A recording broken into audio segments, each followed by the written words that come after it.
Royal challengers Bengaluru కెప్టెన్సీని Rohit శర్మకి ఇస్తే బాగుంటుందని కొంతమంది విశ్లేషకులు అంటున్నారు. తాజాగా భారత మాజీ ఆటగాడు మహమ్మద్ కైఫ్ కూడా ఈ విషయాన్ని చెప్పాడు.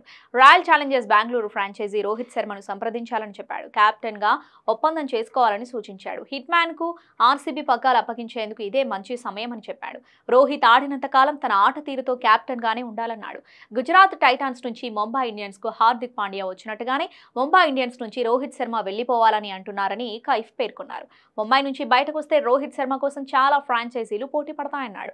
మరో 2-3 ఏళ్ల వరకు కెప్టెన్ గానే రోహిత్ రాణించాలని చెప్పాడు. హిట్ మ్యాన్ ఓ ప్రత్యేకమైన కెప్టెన్. ముంబై ఇండియన్స్ కు ఏకంగా 5 సార్లు టైటిల్స్ అందించిన ఘనత రోహిత్ శర్మకు మాత్రమే ఉందన్నాడు. అభిమానులంతా ఐసీసీ టైటిల్ కోసం ఎదురు చూసినప్పుడు వరల్డ్ కప్ ను గెలిచాడన్నారు. అయితే రాయల్ ఛాలెంజర్స్ బెంగళూరు జట్టుకు రోహిత్ శర్మ అడ్వాంటేజ్ అవుతాడని చెప్పుకొచ్చారు. బ్రాండ్ వాల్యూ పరంగా టాప్ లిస్ట్ లో ఆర్సీబీ ఉంటుంది. రాయల్ ఛాలెంజర్స్ బెంగళూరు 2008 నుంచి ఒక్కసారి కూడా టైటిల్ గెలవలేకపోయింది. అందుకే ఇప్పుడు రోహిత్ ను తీసుకోవాలని కోరుతున్నారు కైఫ్.